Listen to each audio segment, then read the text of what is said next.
Klarifikasi Ustaz Dery Sulaiman. Tak pernah kenalkan Inara Rusli ke suami Wardati Namawa. Artis Inara Rusli tengah menjadi sorotan setelah dugaan perselingkuhan dengan seorang pengusaha bernama Insanul Fahmi mencuat. Kini Inara dilaporkan ke polisi oleh istri Insanul, Wardati Namawa, yang membuat laporan ke Polda Metro Jaya, Sabtu, 22 November 2025.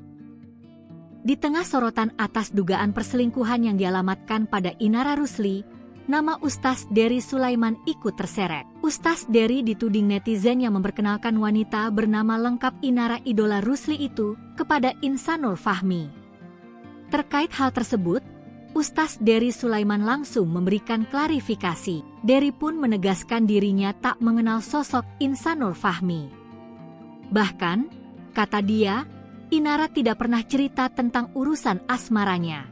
Ustaz Dery juga dengan tegas membantah telah mengenalkan Inara pada Insanul.